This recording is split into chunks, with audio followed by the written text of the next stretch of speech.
Right, okay, so been a bit of graft again. Well, it hasn't actually. It's been a bit more fishing this morning. I'm not going to post everything. I'm not going to keep posting because, again, the channel wasn't supposed to be about me catching carp. I do manage to get out occasionally, have a few. And when I'm on some other waters, I've got a few trips planned this year to a lake called Bainack, which is a commercial lake. I've got one coming up in May. It's just done a 78, so it's a good chance going to do an 80, and we're right first week of May. It's absolutely Optimus Prime time. So I'll probably do some videoing from there with my old BCSG boys, all my old mates from back in the UK. So that should be a bit of fun, and hopefully might have an 80 and a few other 70s. I had a couple of big upper 60s there a couple of years ago, 1 week, and yeah, so it's a fantastic water. I did go this morning. I had a 46.5, so I'm pretty stoked about that. I might put a photo in just for shits and giggles at the end of this one. Right, I'm just getting prepped now for our new anglers that are arriving. They're arriving tonight about 6:30.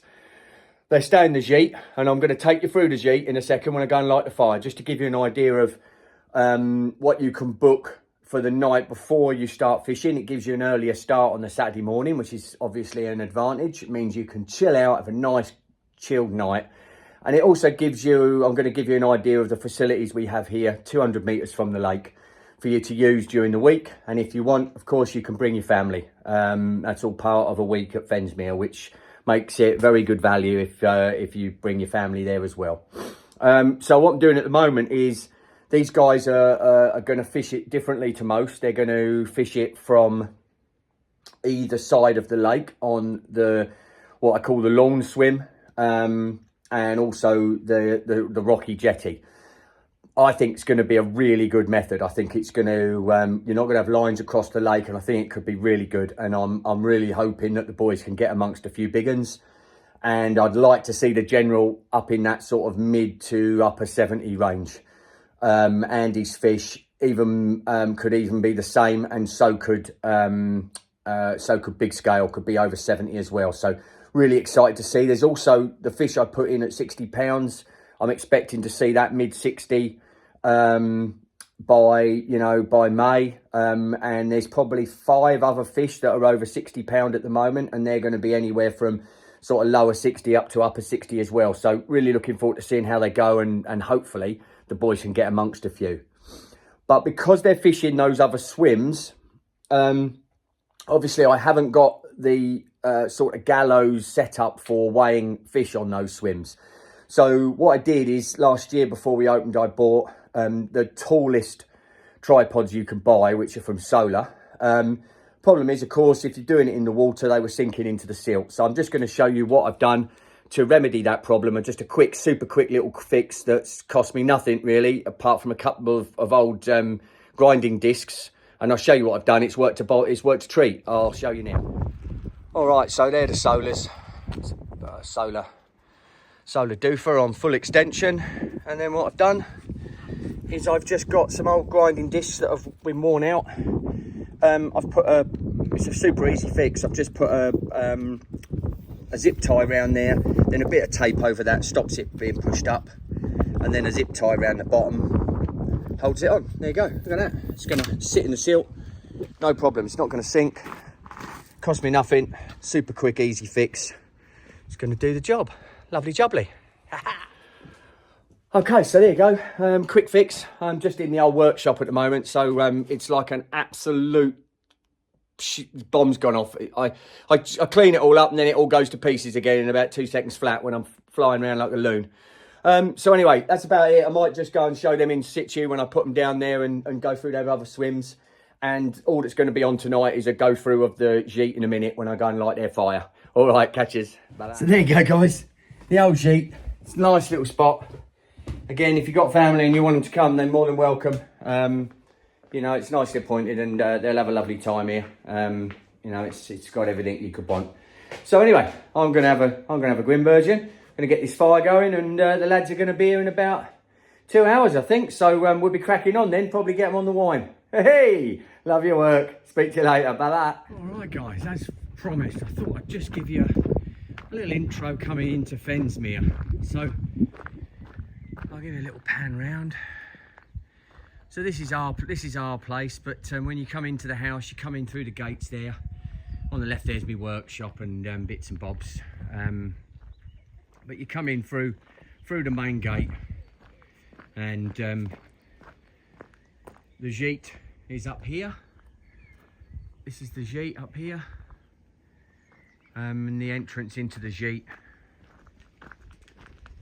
is through this gate. So when anglers are here, this is their private entrance. They can come in here as and when they want, and come up from the lake, which is just 200 metres away, and you're into the gîte. You know, if you come in here on a Friday night, or if you've got family, it's a lovely area out here in the summer. Obviously it's winter time now. This is all normally planted out and it all looks lovely.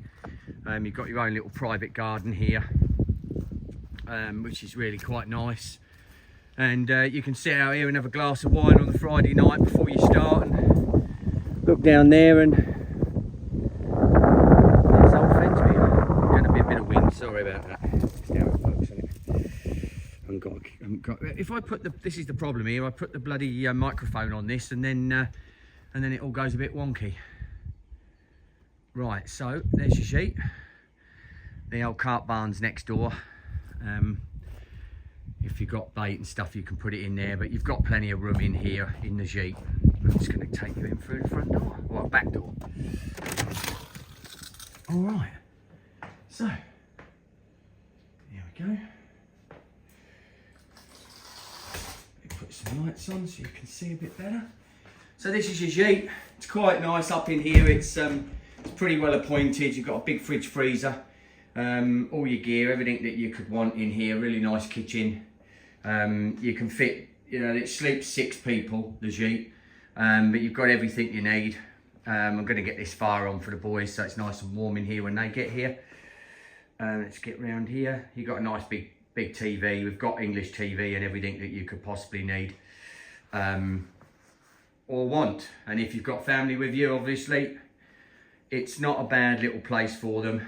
They're not going to feel like, you're not going to feel like you've dumped them in a dump, basically. So it's quite a lovely little gîte. Okay, we'll go upstairs.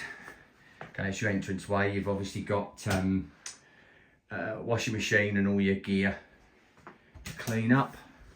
We'll come up the stairs. Typical French stairs, they're all over the show. It's an old gîte. This is, you know, it's a very old building.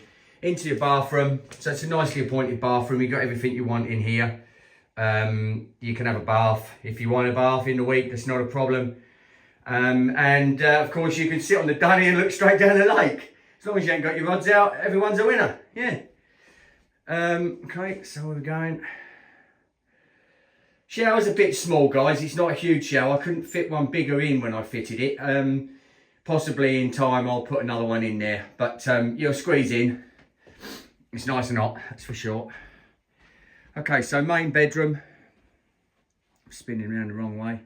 Main bedroom's in here. Again, nicely appointed. It's all pretty nice in here.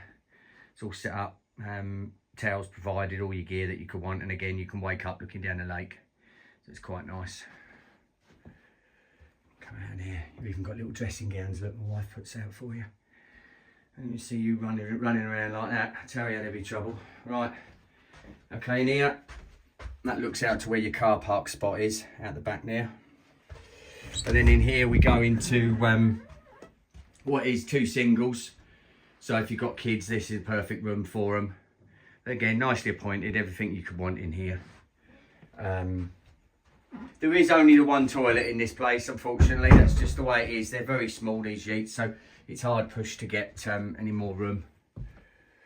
Okay, and then we go up to the 3rd floor, or 2nd floor, and we've got an upstairs double. Again, nicely appointed up here. It does get a bit warm in the summer, but it's lovely. Lovely little spot. So there you go. Can you look out? If you're about 6'6" tall, you can look out that window and probably look down the lake still. Yeah, there you go. Look, Bobby Dazzler. But I'm too short, so I can't do it. Anyway, so there you go. I just thought I'd give you a shout and show you what's what. Wow. Bloody love it over on this swim. It's so mega. Just sitting over here, I had to do a bit of tree work. There was a bit of a tree had come down there and was blocking the ability to cast up this left-hand margin here, which is up into a real hot zone.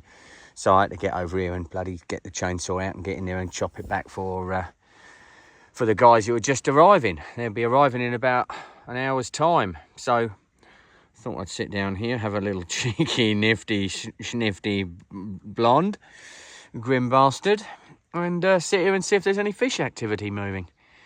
One moved just out here a minute ago, so they're definitely about. I've seen a few just real subtle movements in the water, so there were fish here. Just absolutely bloody marvellous. Look at that. The perks of a carp lake fishery owner. Sit down here, have a Grimbergen on your Jack Jones before the guys arrive. And I'll get on the wine with them. Yay!